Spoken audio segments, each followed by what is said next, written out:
Welcome everybody. Thank you for making it here.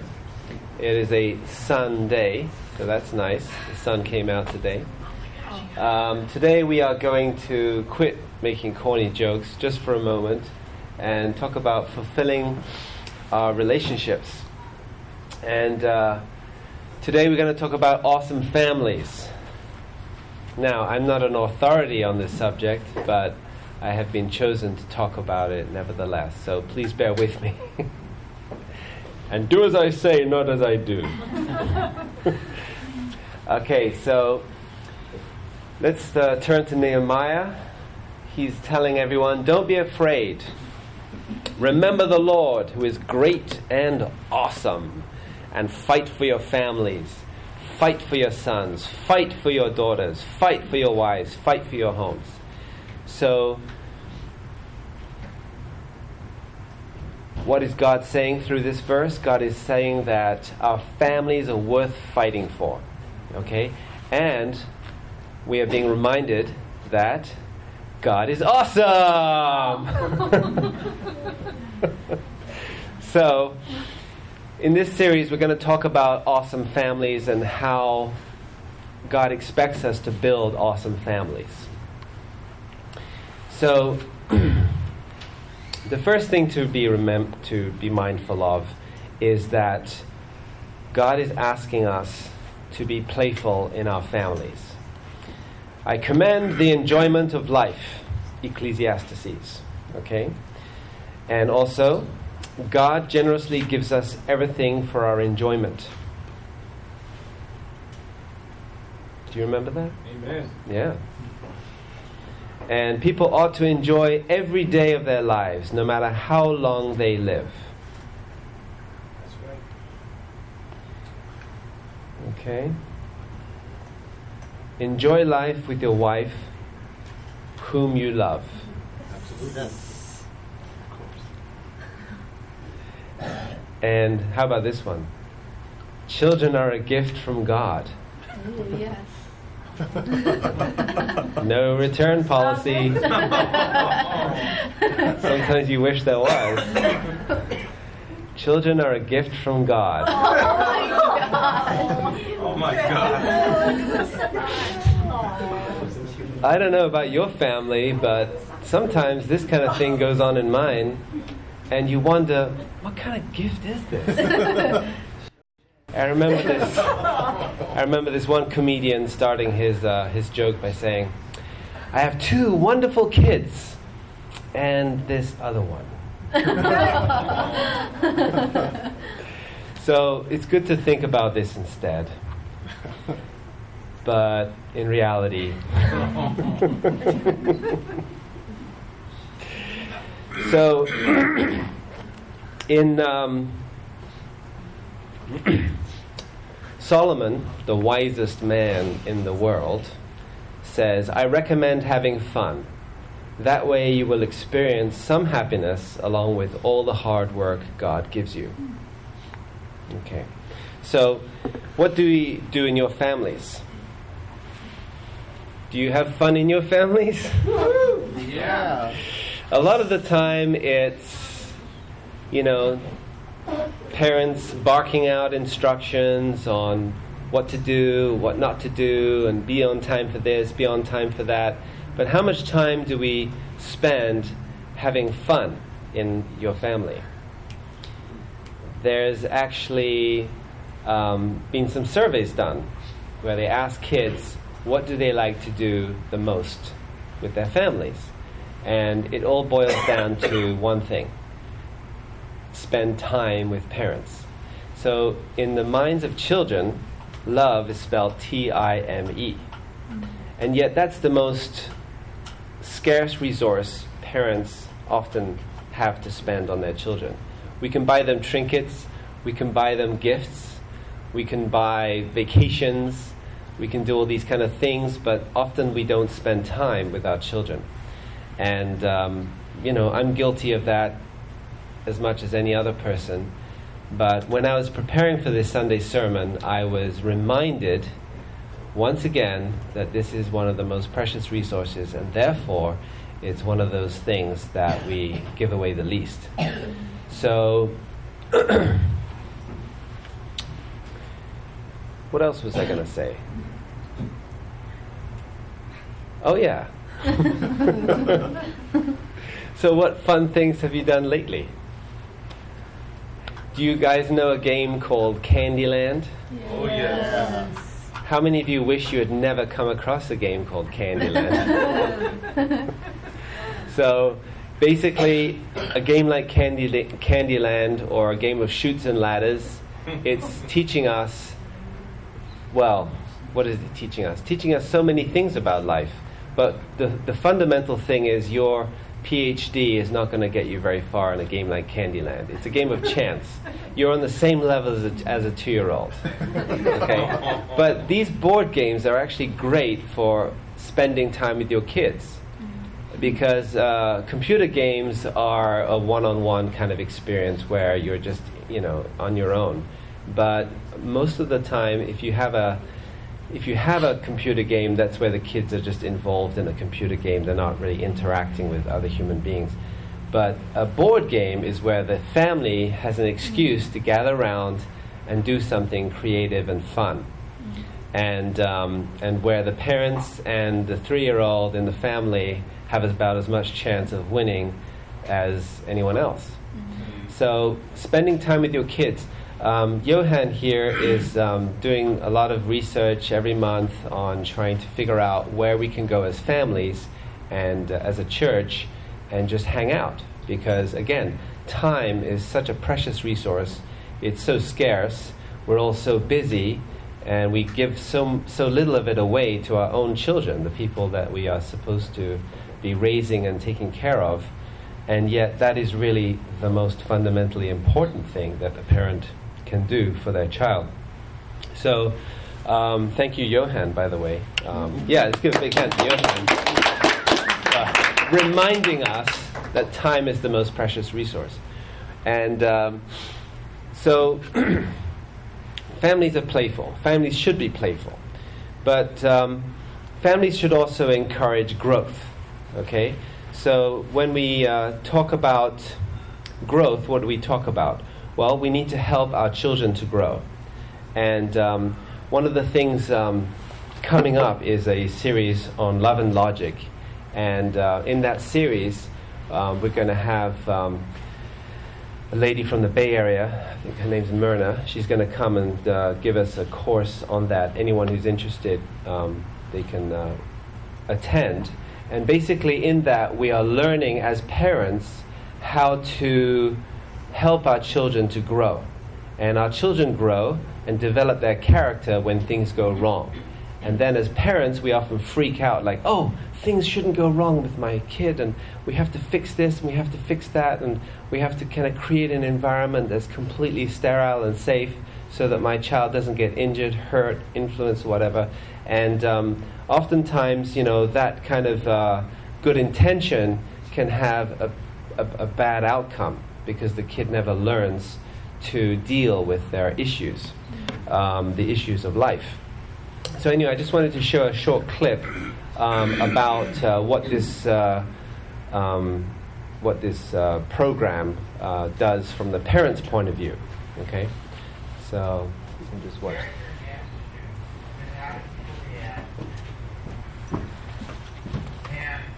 And what Love and Logic teaches kids to have great character.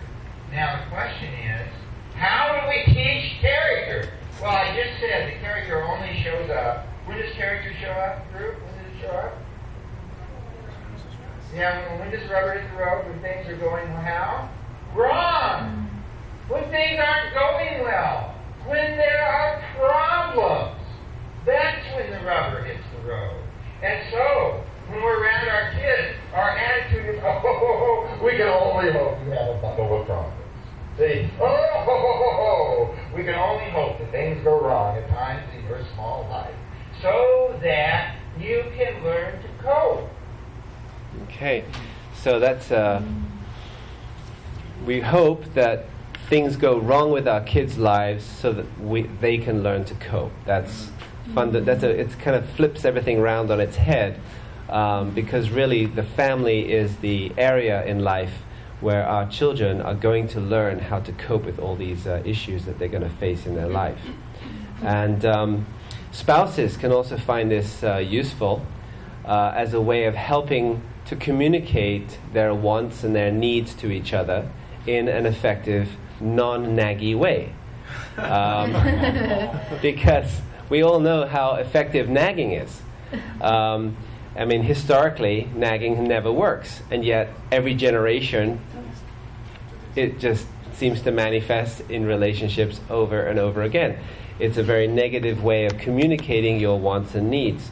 But here is the love and logic way of dealing with communicating your wants and needs. I remember years ago she said, Jim, and I should have known, she was so happy about saying this, I just should have known. She said, would it be reasonable that you could get the house painted on the outside by the 1st of June? Well, this is November, and I think, oh, sure, no sweat, yeah, I could do that. She said, I know you prefer to do it yourself because we had that bad experience with the house painter one time. She said, is that enough time to get it done? Oh, yeah. Do you want me to remind you? No, it just makes me mad. I'll remember. Don't need to remind you. So she said, fine, and she didn't remind me. And the months went by, and 1st of June came and went, and I'd forgotten. And the 15th of June, I try to drive into my driveway, but I can't because there's a painting contractor's truck in the driveway. There's ladders all over the house. There are people scraping and painting on my house. I go in and say, what is this? And she said, well, you said you could get it painted by the 1st of June. I said, but I forgot. She said, I know.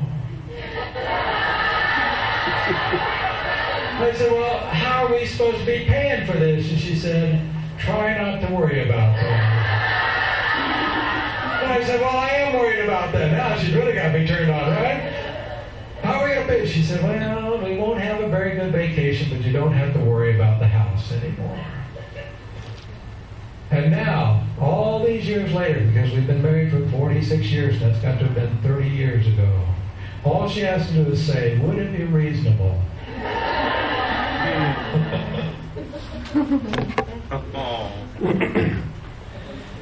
So what do we learn? What do we learn from a family? We learn, first of all, to deal with our feelings. We learn to name our feelings. We learn to express our feelings. Kids are very passionate about how they feel, and they let it all out, and that's fine. That's a safe haven. That's an environment that should be a place where you can express your feelings. But you know, we have skunks and we have turtles amongst us, and either you're a skunk or you're a turtle. And do you know what I mean? Mm-hmm. Skunks let it all hang out and they stink up the place and let everyone know, hey, I'm around and this is how I feel, and rah, right? And turtles are like, I'm not gonna talk to you. So they retreat. They basically don't talk, they shut down, and that's how they deal. Both ways are wrong, by the way. Both ways are ineffective ways of communicating your feelings. But we do them, and these are ways in which we can learn to deal with our feelings constructively in the family environment. The other way is handling conflict. Is there any conflict in your family? Really? So, how do we learn to deal with conflict? What environment on earth is good for learning how to deal with conflict? The family. The family is the place where we learn how to deal with conflict, and that is an environment that we need to provide as parents, where kids feel safe to express, first of all, their feelings, their negative emotions. Crying is okay. Shouting is okay. There's places for it. In our house, it's called outside. Oh, you want to shout? Okay, yeah, that's fine. Just do it outside. You know, handling conflict. That's a tricky one. Sometimes I see my kids getting physical with each other, and I think, well, I'm hoping that I don't have to get involved. I'm hoping that they can just learn to resolve this issue between themselves, And occasionally you feel like, oh, you have to kind of step in and say, okay, stop killing each other. But learning to handle conflict is a very important skill in life. If we don't learn it in our families, we're going to have problems in our life later on. And the other one is learning how to handle loss, how to grieve properly. I remember one time we had this blue jay in our backyard. It made a nest, and one of the chicks fell out of the nest. And we didn't know it at the time, but if we go there and touch the blue jay, and the mother bird rejects it, it doesn't want it anymore. But we felt like this was a serious situation because we also have cats. 5 of them. Whose idea was that? Anyway, so the cats were very interested in this little baby bird who was helpless on the ground. So we went in there and we picked up the bird and we put it in the basket, and we were trying to figure out what does it eat, and we were running to the neighbor, and the neighbor's daughter is a vet and she was giving us advice. And anyway, 3 days later, JJ, that was the name of the bird, passed away. And it was heart-wrenching for most of my kids who were conscious of the situation. And we had a full-blown funeral for JJ. I mean, it was a big deal. I mean, we didn't talk it down. We didn't say, it's just a bird, come on, No, JJ had become this center of our life at that point. And so we had a funeral, we buried JJ, we stood around JJ's grave, and we all said why we loved JJ so much and how precious JJ was. And in this process, we are teaching our children the philosophy of grief, how to grieve properly, how that sadness and this kind of emotion of tears and sadness and grief is normal, it's a natural part of life, and it's okay to express your grief and to express your love for those that have passed. Because, in the future, JJ would be a child in your family, or it could be your spouse, or it could be your parent, But there's going to be grief in your life, and we had better learn how to deal with it, because it's a powerful, powerful human emotion, and if you don't deal with it constructively and well, then it can really wreck you and ruin you as a person. So handling loss is something that we learn in our families. And also we teach our children what matters most. If you have ever watched TV for 5 minutes, you will be bombarded with messages, especially advertisements, not just subliminal messages through the movies, but through advertisements which are blatant messages from Satan that are just appealing to people's fallen nature and telling you, you need to buy this product because it's going to make you look better than your neighbor, or you need to buy this product because it's going to make you look more attractive, or you need to buy this product because it's going to make you feel good about yourself, your miserable self. This is the product you need because you're miserable right now without it, So, advertising is full of stuff like that, these little tricks that kind of go into you and start to tell you that the most important thing in life is how you look. Is that really the most important thing in life? No. So we need to teach our children that how you look is not the most important thing in life. The most important thing in life is a profession that gives you lots of money. So if you don't have a lot of money, you're not supposed to feel good. So there's a lot of stuff like that floating around. Think about it, all the messages that are bombarding our kids every day. We need to teach them how to evaluate what is really important. If you don't teach them that, they might not learn it by themselves. They might, but they might not. So it's important sometimes to show kids like a bunch of advertisements and say, okay, what is this one making you do? Okay, why is it appealing to you? Why does it make you want to go out and buy that Bionicle? Okay, what part of your fallen nature is it stimulating? Okay, is your life okay without it now?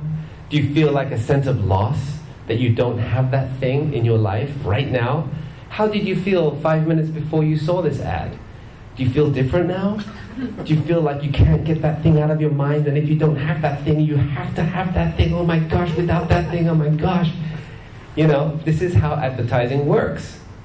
And we need to teach our kids how to deal and how to cope with all the false messages that this world is throwing at them. So, it also the family needs to teach us good habits. Okay? Where do you learn good habits from? From Hollywood! Oh, God. From the news media! No? Okay. So we need to learn good habits from our families. So as parents, we have a responsibility to teach our children. No. Let me rephrase that. To show our children good habits. Because if they're going to spend time with you, watching what you do and how you live your life and how you treat strangers and how you treat friends and how you treat your parents and how you treat your friends, then they will learn the same attitudes and habits as you. So the question is then, how do we learn? Okay, so we learn through example, most of all. Okay, so again, how you are, the way you live, what you do, kids are watching you. Yesterday I was sitting on the couch and my kids were playing outside, and my 5-year-old kept running into the living room and giving me updates on what was happening. This is what little kids do. And you're not aware of it because you're listening to reports and media and all this kind of stuff. But there are certain words that float through the air that catch and lodge themselves in the ears of small children. Okay? And so my 5-year-old comes up to me and says, so-and-so, and I won't name any names, so-and-so said freaking. And I'm thinking to myself, is that a bad thing, or what am I supposed to do? And apparently, as a parent, I'm supposed to recognize that this is a no-no word. You're not supposed to use that word in this house. Well, they were outside, but anyway, you're not supposed to use that word in our family. And so, but that was the word she heard. So she comes in and she says, so-and-so, did this, and so-and-so said that. And you suddenly become aware of the fact that whether you realize it or not, whether you want it or not, you are an example to your children. You're a walking, talking, living example. And this is something that celebrities, many times, they try to reject it. They try to say, well, I don't want to be an example. I don't want to be a role model. I just want to do whatever I want to do. But once you're in the limelight, once people are watching you, you are an example, whether you like it or not. So try to set a good example. How about that? And the other way that we learn is through conversations. And we all know, I don't think that needs any... well, actually it does. Because most of the conversations we have in our family are who's picking up who from school, what time are we picking them up, who's going in which car today, and these kind of conversations. These very short and just directional, but they're not dealing with the issues of life, okay? So conversations with your children. I remember hearing this story from one celebrity who said that the most meaningful time he spent with his dad was walking around the block and having very, very good conversations with his dad, just while walking. And he says those were the times that he remembers the most, because people remember how you make them feel. Not what you say, but how you make them feel. So conversations, deep conversations, meaningful conversations need or require space. So taking your kid out for a walk doesn't have to be necessarily going to some fancy ice cream parlor, but just going out, spending some time with them in a car, on the street, one-on-one conversations. How do we not learn, and yet we still make this mistake, is through criticism. Has criticism ever worked? Has it ever improved somebody's life in history? Unfortunately, that doesn't work. And then also through comparing. Why can't you be more like so-and-so? Why can't you be more like that? Why can't you? That never works either, because everyone's unique. So, awesome families, in order to become awesome families, we need to create a playful atmosphere, an atmosphere that children want to come to, that children want to come back to, that children are feeling good in. Okay? And also in awesome families, we need to encourage growth. Okay? So, those are the two main things I wanted to discuss. But also, there are other ingredients to building an awesome family, which is to protect each other and to serve God and others. But I don't really want to get distracted too much and talk about those. So choose today who you will serve. As for me and my family, we will serve the Lord, Book of Joshua. And also, just remember that God's kingdom is realized not from the church, but from the family. So this is an environment that we need to protect our children in. This is an environment that we need to have fun in. This is an environment that we really need to nurture and grow ourselves and our children in. So, have fun. Yes, sir. Being a family. Please join me in prayer. Heavenly Parents, thank you so much for this day. Thank you so much that we have this opportunity to spend with each other. Thank you so much for reminding us that you want us to have fun. Thank you so much for helping us to grow and develop. And we hope that we can invite you more and more into our lives, more and more into our families, and help us to be the kind of families that can really nurture and encourage each other to be all we can be and to grow. We offer this prayer through Christ our Lord, our Jew, and Amen. Please spend some time to discuss the themes of today before they vaporize. Thank you.